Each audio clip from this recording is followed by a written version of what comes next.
Hi, welcome everyone to another one of our monthly WikiHouse chats. I'm very pleased to announce today we've got Nicholas Godfrey from the Charleston Fab Lab who's going to be joining us.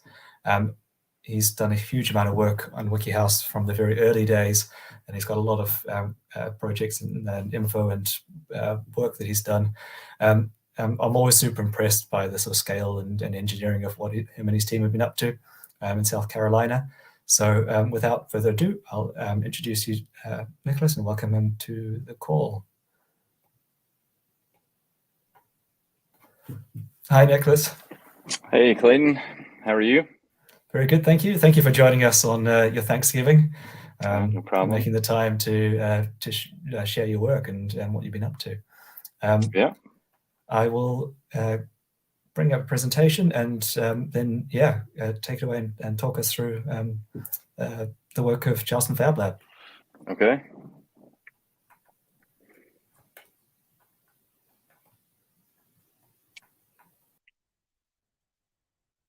So in the beginning, I guess I say we, primarily myself, I got into CNC routers and digital fabrication in general sometime around the end of 2006.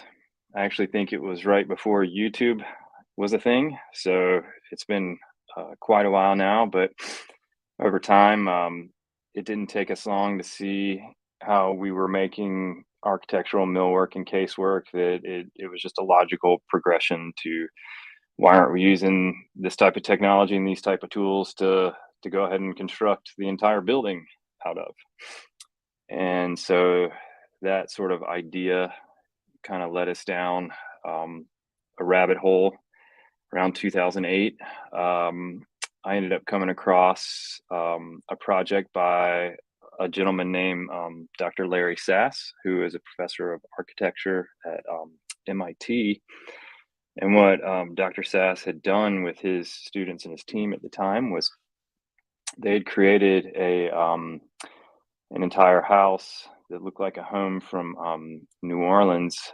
That was very ornate and just over the top in detail. It was very fascinating for us to see.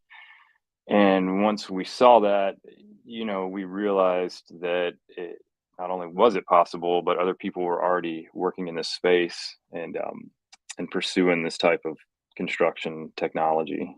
And so we just kept working through what ended up being the great economic recession of 2008 to basically 2010, where we thought a lot about this stuff, but we really didn't have the ability to act on it. And then sometime around 2011, we heard about a gentleman by the name of Alistair Parvin and a concept that they called WikiHouse. So I reached out to Alistair, and he responded and quickly introduced us to Clayton and some other folks who were on the team, and we just got along like a house on fire, you could say. But fast forward from then to now, it's been almost a dozen years, and we forged ahead, getting into the business of actually doing this professionally and doing it for other people, because we realized that we had machines and we could fabricate, but we were missing things like engineering, architectural design, things like that. So we started a big push to engage with people outside of ourselves and then convince them that they needed to work with us and help us to push this concept and this initiative forward. And that really led us into the innovation, as the slide here kind of says, that we started doing our own in-house digital designs, and we actually started putting homes on the ground for other people in 2014. And from that time to now, we've been through another slight recession that we saw with COVID and everything that happened with that. And I believe that that's just driven a lot of people's perspectives on what offsite modular can actually mean for residential construction. And the industry and just public in general have kind of done an about face, I think, in the past 10 years and gone from, pushback to actual engaging and seeking this stuff out.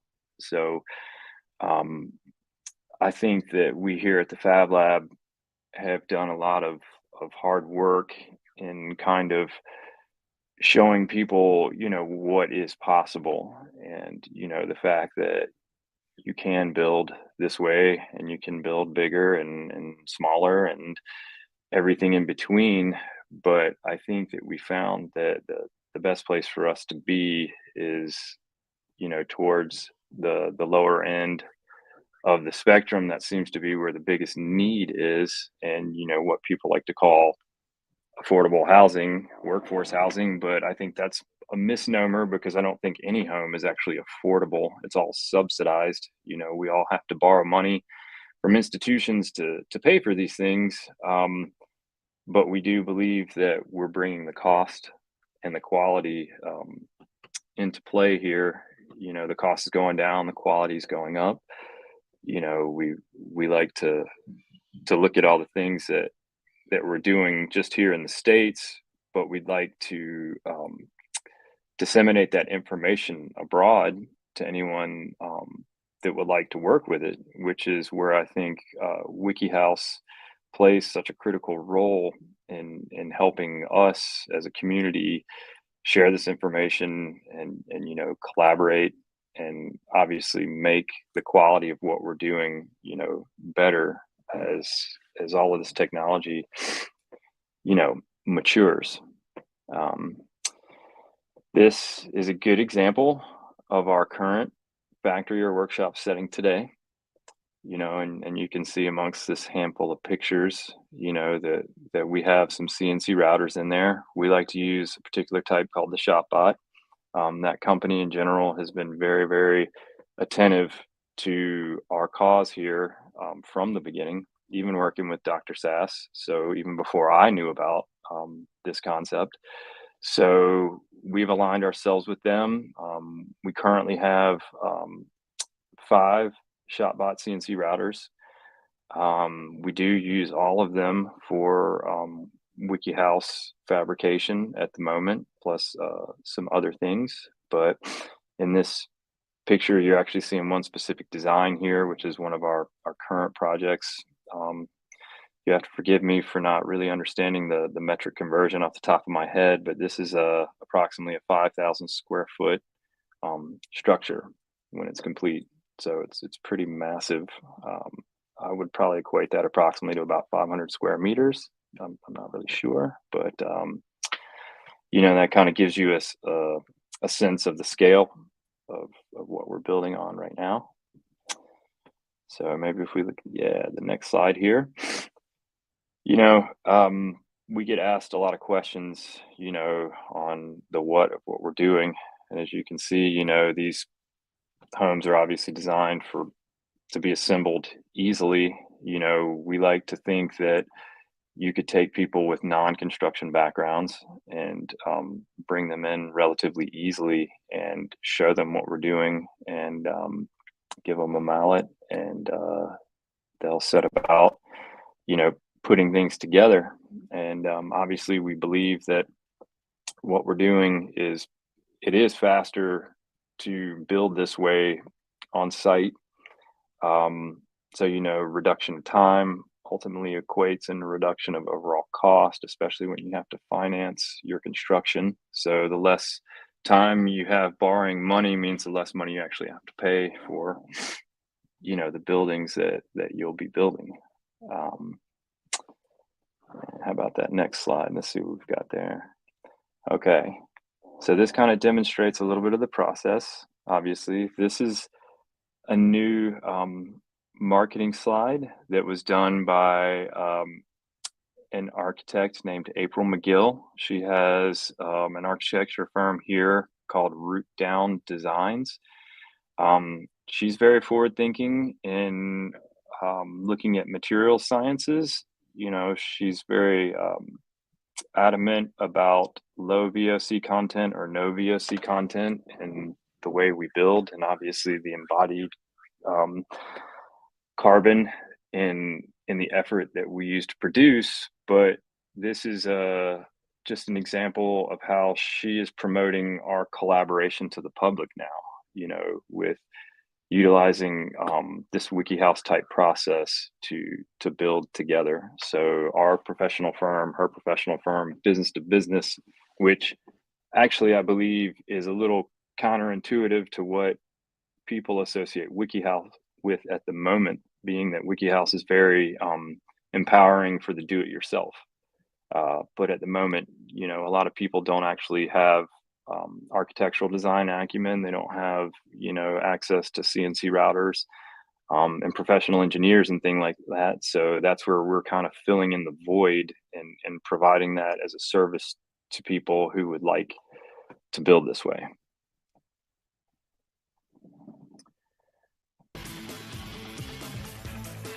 So this video shows our process from, this is 7 years ago. Everyone you see in there is temporary day laborers. None of them have construction experience. It's moving really fast, but about 50% of the people in this video are female. So another thing that we were trying to do is show that there is no barrier between the genders when it comes to construction. And as you can see here, this system, I mean, in essence, this is what I would consider very Skylark-esque by today's WikiHouse standards. But back then, we weren't really naming things yet.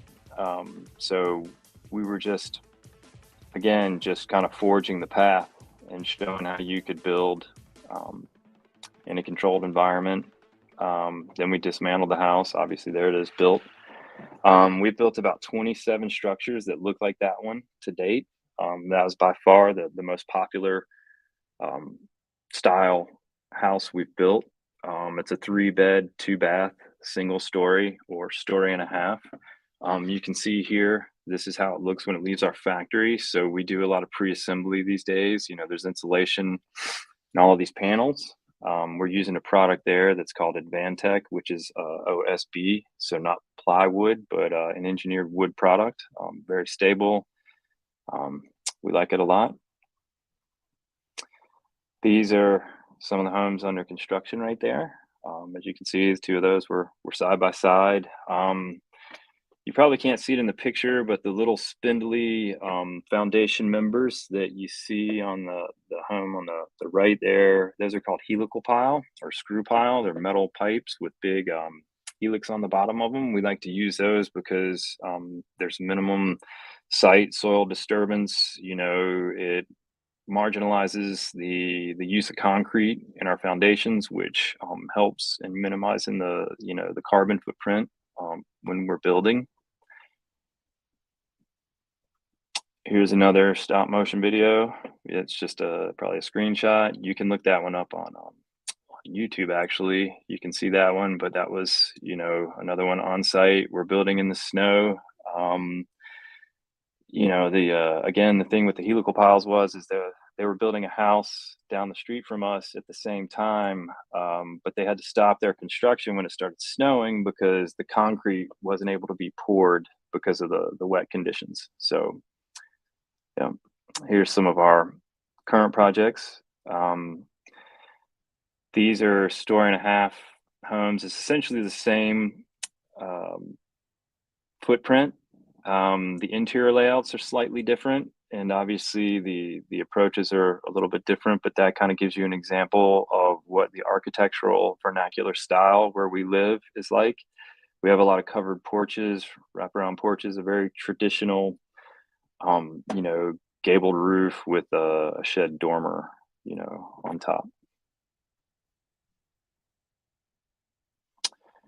And this one's actually an interesting project for us because the gentleman was introduced to us because he reached out to WikiHouse directly. He's in Santa Rosa, California. That is about 7,000 kilometers from where we are. Unfortunately, there's no one close enough to him that can help him with this type of construction. This home is extremely large. It's built into the side of a hill. It actually is not what I would consider ideal for WikiHouse, but being that he lost his home during the Bath Fire in 2017, which actually, I think it took about 8,000 residences out of that particular area over a period of about 2 days. So we've been working with him to help him, rebuild. And as you can see in there, I mean, that's 5,800 square feet, which again, I don't know the square meter conversion there, but that's about almost 3,000 sheets of plywood in this one home when it's going to be finished. This is an example of some things that haven't been released yet, but it's something that I wanted to share to show people, how we are addressing roof geometry, particularly valleys, when you're going to change directions or have an intersection. And so we had to essentially design a way to kind of build this in place. So that's why you see all of the slats in there, and so they're all very small pieces, and then we build most around it, and then we kind of do that construction part in place.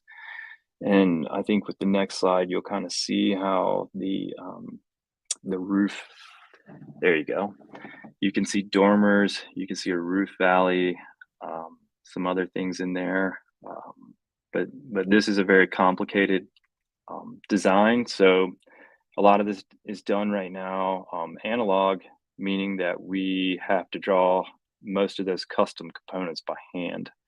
So we have a full-time mechanical engineer that works in, we used to work in Autodesk Fusion.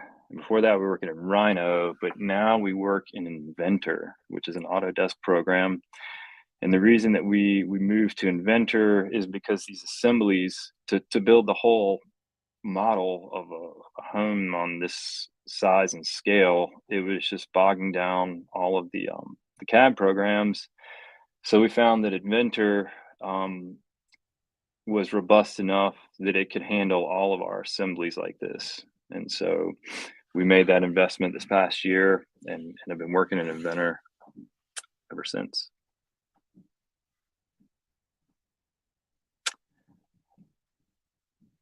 Yeah, I guess we can get to some questions. That was kind of quick, but does anyone have any questions so far? I think you're on mute there, Clayton. I can't Sorry, hear. I might just show the video that of the construction on site, because I think there's a lot of interesting details there. Yeah. Nicholas, you might want to explain a bit about. I think I might just have to share my screen to get it to work. Okay. All right. Hopefully that's working. Can you see that? Yes. So pre-existing home site. You see we busted up a concrete pad there. I don't know what you guys call them here. We call them mobile homes, but mobile home is a big thing here that in the affordable housing sector. So these folks decided to do away with the mobile home, and they saved and they purchased this. And we came in and brought all these parts out to site. And here we're actually training. So each time we build a new home, usually we're bringing out a new construction crew to learn on. And you can see we use a lot of adhesives when we put these things together. But so far, everybody has been, very positive, very receptive. The pushback is pretty much gone by this point. We decided to do the insulating of these panels on site for this home because we used a foam insulation, whereas before we'd been using a fiberglass. But regardless, we had the home erected, I think, in about 3 days. So, you have to think with the logistics of this is also 260 miles approximately, which would be, let's just say 500 kilometers from our factory. So we travel to the site, we train folks, we make sure that all the quality assurance and everything is in place. And obviously we deal with the local building codes and do the inspections with them as well. but it is a pretty neat process, I have to say. And so far, we haven't had any warranty issues. This home is, 7 years old now. Usually we say no news is good news when we, don't hear from homeowners. That we take that as a good sign. And just, from this point, we've just continued to just iterate, kind of learn our way into the future here. Try and share this information. We often get asked about these house plans and where this information is available. And unfortunately, it's all over the place and very hard to get to still. We our primary focus is on actually developing and doing the construction. And ideally, in a perfect world, we will have the resources to organize the electronic information and help make it publicly available, and through WikiHouse disseminate it, to other people. Again, we found that building code varies, pretty drastically from one place to the next. So where we live, it's coastal. We experience these things when it's warm here called hurricanes. So we have high wind zones. We also have storm surge, and we have seismic. So we have earthquakes. So it's a big, perfect combination of a lot of bad building environments. The soils here are terrible. So it's very rigorous in how they make us build here. They call it fortified construction. So it's obviously to a level that's usually not required in most other places. So we found that if we can build here, we can pretty much build anywhere. It's just a matter of educating the local building jurisdiction and the building codes on what this is. Because I think that when you don't have something that is defined in a very clear black and white code, they don't know what to do with it. And they don't really like gray area. So we've learned to do things like not use the words offsite modular. This is light wood construction. It's still built on site. You can still inspect it on site, things like that. So that's been very helpful in just, learning to approach new people with that kind of information.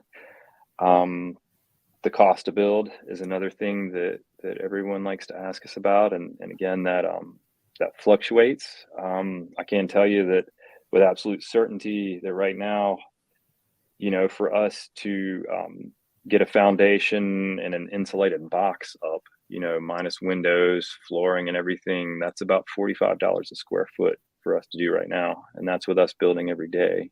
Obviously, I think as we build in more volume, the price can come down for us, but we do make a conscious effort to pass that on to whoever we're building for, to help ease the burden of the financial stressors that people can experience when they're homeowners. So and how does that compare to more traditional construction methods in the US cost-wise? So right now, I would say that, to do the same thing conventionally is about $57 a square foot.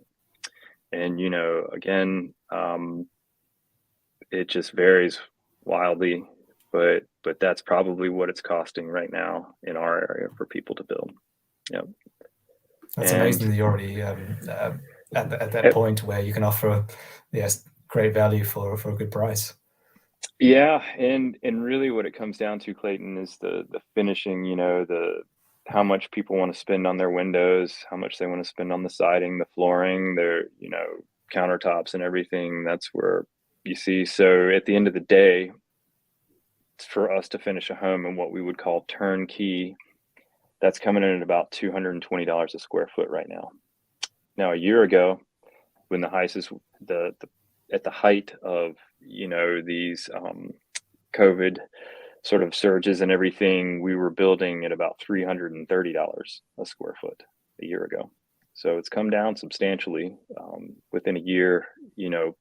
Granted, there's volatility with interest rates and people financing. That's still going to be an issue, I think, that we are going to have to deal with until we can figure out how to disrupt, the financial component. So that's kind of when I look at our work together with WikiHouse, we've got a decade in already plus. And so for us, it gives us, we can see more than most people can. And so our perspective is now, well, last decade was figuring out how we're building. Well, this decade's going to figure out how we're financing, So that's, part of the, what we aspire to do in the coming years. That's great for sort of outlining your next steps for the next decade. We've got some questions from people out there online, and then I've got some on my own as well, which I might be able to run through because super curious about the work you're doing. So the first one is from Bulk Build. About building inspectors, do they find it challenging to inspect the building during various construction phases? That's a really good question. And no, they do not, because here in the US, we have a provision right now that's called a special inspections, third-party special inspections. And what that actually means is that we have contracted an engineering firm outside of ourselves who has learned about what we're doing. They actually are the ones that sign off, so provide the stamp when we submit our building plan saying that this is competent. And then they come out themselves and will do the inspection and say, yes, in fact, the Fab Lab has built this according to plan. So by the powers vested in us, the engineers, we're going to stamp this and take all of that liability. And so it takes 10 minutes. They come on site, they inspect everything, and they're done. So our local code enforcement really finds that very appealing, and they like that. And a follow-up to that one. How do you do with tolerances on site, particularly with OSB as your main material? Oh, OSB is great. I mean, for us, I need to make the distinction here. We use a specific type of OSB that is referred to as Advantech. That's the name brand. It is what we call an ultra premium OSB, which means that it's more stable. It's the uniform thickness from one sheet to the next is better. The density is higher, so it generally yields a very consistent part. We have to build tolerance no matter what. That's a given. So when we start putting the parts together, they fit very loosely, but every single component you add, the tolerance gets slightly tighter, slightly tighter, slightly tighter. So inevitably, by the last few pieces of the home, you're doing everything you can to mallet them, crowbar them, just get them into place, and so again, not working in metric, we're taking a 1/128th offset, which I'm going to say is, less than 0.5 millimeter in tolerances in our openings and things like that. But it's just enough to give us a snug fit from start to finish. Brilliant. And with foundations like the screw piles, for instance, obviously things can be slightly out there sometimes on site. How do you ensure that those are completely accurate as you can be before you start to put the machined manufactured components on top? Yeah, good question. So the screw piles can be a variable, but if you take your time, you can get them really, really close. What we do is we have our civil engineer, a surveyor, will come in and mark the location of the piles for us. So there's stakes or hubs in the ground everywhere, and we have a very experienced helical pile installer, that's literally put these things in hundreds, if not a couple thousand times. So we used to leave them above grade like you saw in the pictures, but now we found that we drive them to the grade. We either cut them off and we put an attachment on top, and we add a wooden post now, which would be 150 millimeter by 150 millimeter post that would come up. So square wood posts are a lot easier to kind of shimmy into place, but by the time we get to the underside of the WikiHouse, you know, it's very, very marginal, you know, fingernail width, if you can imagine that even. So it's almost nothing to get that part to kind of come together pretty uniformly. That's really impressive. Cool. Last question from Piyush from Build about engineering and warranties. Yeah, so we like Zip. We use Zip a lot, and Huber is the company that makes the adhesives that we use. They also make the Advantech, and they do not warranty the Zip in the way that we put it on because it does not conform to. We don't put nails in it, obviously. So you have to have a particular nailing pattern.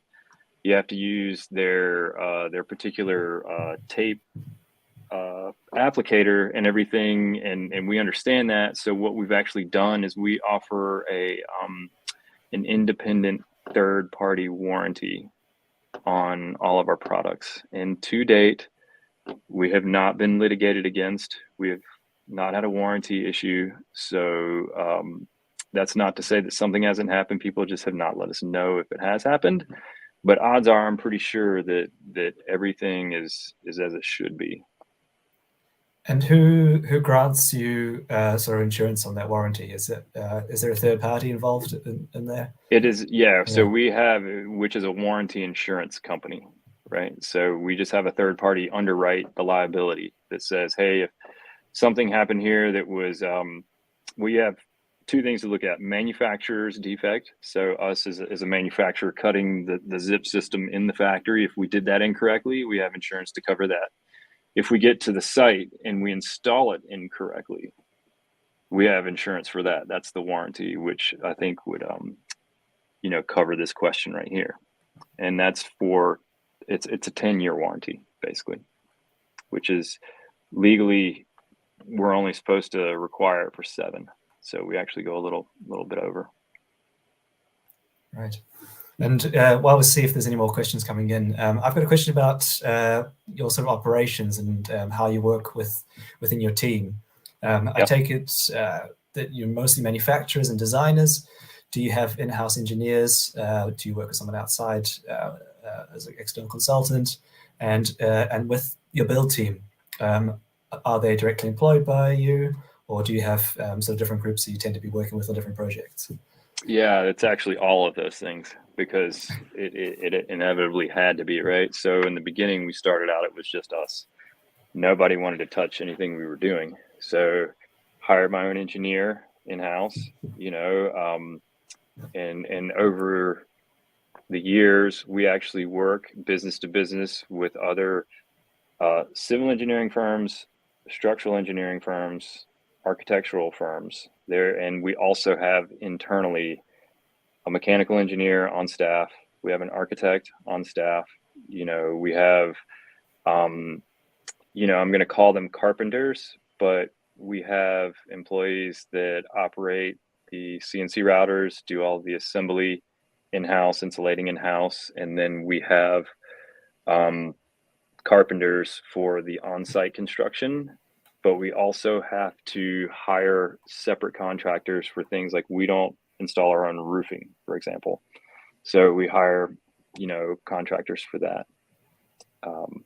So yeah, so we have a staff full-time, and we also have outside professional firms that we work with as well. And part of the reason for engaging these outside firms is I believe that our responsibility now is an education component. You know, we're here to cheerlead WikiHouse. We're here to educate, explain. Again, like, we're doing this through example. You know, the talking like we're doing now is one thing, but, you know, the action or the act of building it, it seems to have a greater impact for people to come up and touch it, see it, you know, things like that. So we are educating, and this is an informal process for us, you know, that we do engage these outside firms. And so we try to make it a goal for ourselves to get one or more than one every year that we haven't worked with before.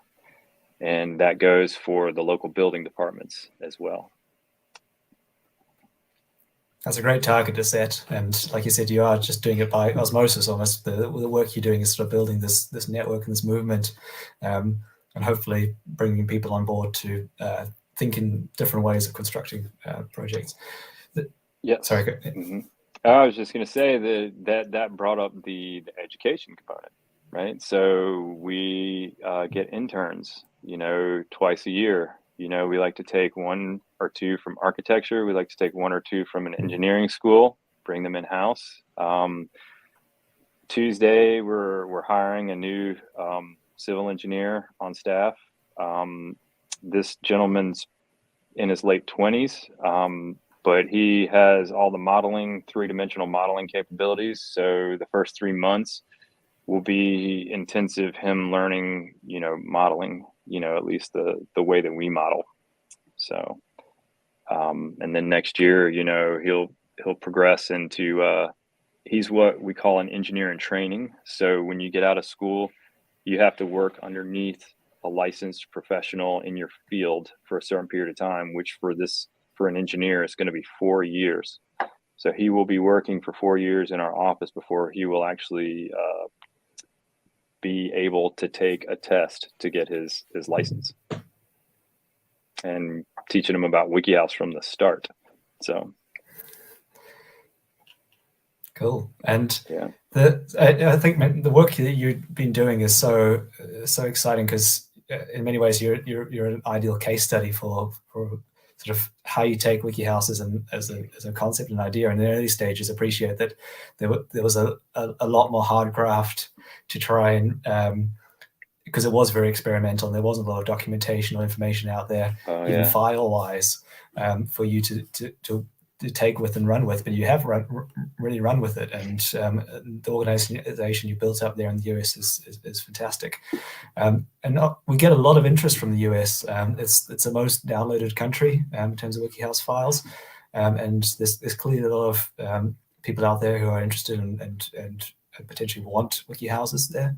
How do you work with projects across the US, because it's a big market and a big land area to cover? Yes. Do you and you're based on the East Coast? What happens with inquiries on the West Coast? Are those kind of projects you're able to help with, or are there other groups that are like yourselves who are emerging in different parts of the US? Yeah, there's not yet. There's obviously a lot of desire and want. We get asked, we get sought out. I mean, just plain and simple. I mean, there's probably not a day that goes by that I don't get a new inquiry or request from somebody across multiple channels, and that's okay, because like I said, I realize now that that's our role, is to be this resource. So we've embraced that part. They don't exist yet. So we look at a new opportunity and we look at it, if it's a vacuum, meaning that there's no other resources there, we have to go in and be that resource. So we have to get our license there. So we are currently licensed for the structural engineering in 30 states, which is slightly over half the country. Usually goes by case basis, but we just recently got the state of California, which is it's the most heavily regulated jurisdiction I've ever worked in besides New York City. But we are licensed in New York City. We're licensed in California. We are, again, actively engaging with local firms on the ground there. It's an education process. But right now it's just case by case, and we try to stay close to home, but the demand is just so immense. We don't turn it away. I mean, we get a lot of calls from outside of the US, Mexico, Canada. Unfortunately, we can't cross international borders yet. There's a lot of regulatory barriers for that. So what we're trying to do, or what would be ideal, would be to find somebody in those respective countries that would be willing to put in the time, with us to, we'll give them all the resources. It's just a matter of finding the right people. And it's, it'll happen. It does. So. And on the regulatory note, a slightly technical question, given that you mentioned California, and obviously seismic requirements are going to be different across the US and definitely different to what we know here in the UK. How have you found WikiHouse in relation to seismic? Seismic's not a bad one. Yeah, it's not bad. It's you would think it would be bad, but it all comes down to your design. So obviously, the taller you make the building, the worse it's going to be on the bottom. But the bottom is where, especially with seismic, when you have what's called soil liquefaction, but the ground actually moves. The place that takes the most force is that what I'll call the knuckle, but where the WikiHouse connects to the foundation. That's the highest point of stress. But being that we have this triple redundancy in our construction method, which is, you have a wood connection, so mortise and tenon of some degree. You have a chemical connection, which is glue, so an adhesive, and then you have a mechanical connection, which is a screw or fastener. So those three things together in conjunction, and then the way that we interlock, so parts go through other parts, the house can't come apart. I mean, it's very, very difficult to get it to fail, right? So it performs. It's pretty resilient in a seismic situation. I would think that high wind loads are actually more detrimental to a structure than the seismic loads would I mean, be. you're built in hurricane zones, right? Yes. That must be interesting. Seeing well, that we've been actually go through a live test. Yeah. And it's great because nothing's happened, so and I want to keep it that way. I would say that the question that really comes up about that, though, is what happens when it has to be repaired. So let's just say that a tree falls on it in a hurricane, and you have to have conventional construction people come in, and everybody's super scared that they're not going to know what to do. But the reality is it's still a wooden box, and you can still fix it with conventional, dimensional lumber if need be, but it's we haven't had that happen yet, so we really don't know what it's going to be like to do a warranty call or something like that yet. But we think about it a lot. So it could be just like replacing a windscreen on your car, or you just order a new part from you guys, and you can install it, or someone else can fix it if it's small enough potentially. Right. Yep. And the other thing that I really like about your work is that you've taken the system and sort of re-engineered and adapted it to this local style and vernacular of the area that you're in, particularly in South Carolina there, with, like you said, mentioned the eaves and the dormer styles. With the work that you've been doing on the cassette system, what's next in terms of that development? Are you sort of in tune with what's happening on the Skylark product development? And is there any sort of crossover, or is it very much likely that you've sort of honed what you've got already to obviously regulatory environments and the design and style and patterns of the region? Yeah, I think that the desire is to become more homogeneous with what WikiHouse presents, meaning Skylark. So every single day there's confusion about people seeing the work that we do, and the questions often asked: is this Skylark? Is this Blackbird? Is this Wren? Is this, version 4.0? And it's difficult to answer that, but really it's all of them, right? Because it's an amalgamation of all of the things that we have learned over the years, and what have worked and what have not worked. And just depending, it's a case by case basis, really. But I do believe that the 6-sided panel, the cassette, torsion box, whatever we're going to call that thing, shear panel,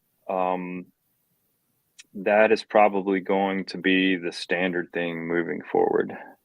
So right now you've seen a lot of the work we have, I'll call it a frame-in panel. So we haven't totally eliminated primary framing super box members, because the scale, the size of these buildings requires, you know, some beefier structure in there. Not to say that you couldn't accomplish that with cassettes, but we believe that there's just a balance here, you know, of what's possible. A lot of interest comes to us in what we'll call multi-family, which could mean, you know, a duplex. That's technically multi-family, but what these folks mean when they say multi-family is multi-story, like an apartment building, right? I don't foresee us getting into that, you know, tomorrow, but I do realize that we are migrating in that direction as a professional service. So, I mean, it's still addressing a housing need, right?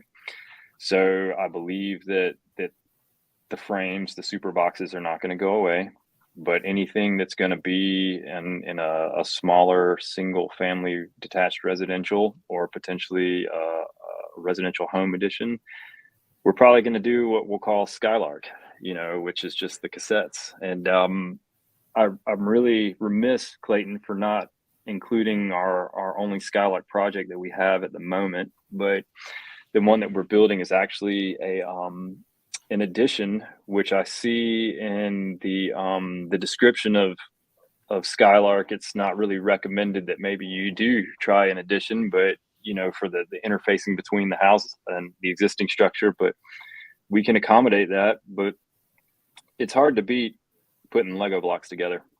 I mean, just to be quite honest. So I think in an ideal world, we're all going to be Skylark, you know, here very quickly. Yeah, or different flavors of a similar sort of thing. Yes. And I mean that's the nice thing about open source is that it's always wanted to be this evolutionary thing, where something that you trial and work with an engineer and solve a particular problem for your context might apply somewhere else in the world, or become part of the I guess the main sort of development branch of the cassette system itself. Absolutely. Thanks. Well, thanks, Nicholas. That's been fantastic. I don't think we've got any more questions from YouTube, but I'm sure there will be more comments and posts later on.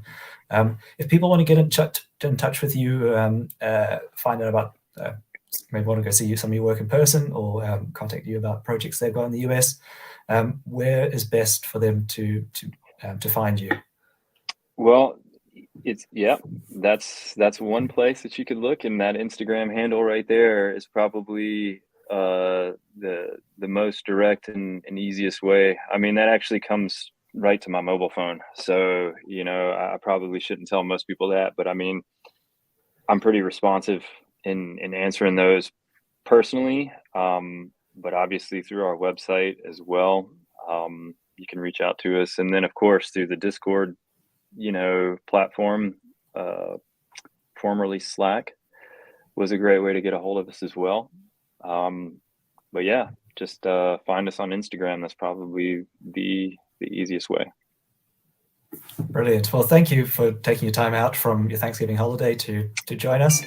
My pleasure. It seems a very topical American theme today, but yeah, it's been great to hear about your adventures and your experiences, and yeah, hopefully there's many more on the horizon. We can get you back in maybe next year to talk about the pipeline projects that you would have built by then. Yep. So currently we have 11 WikiHouse projects slated for 2023.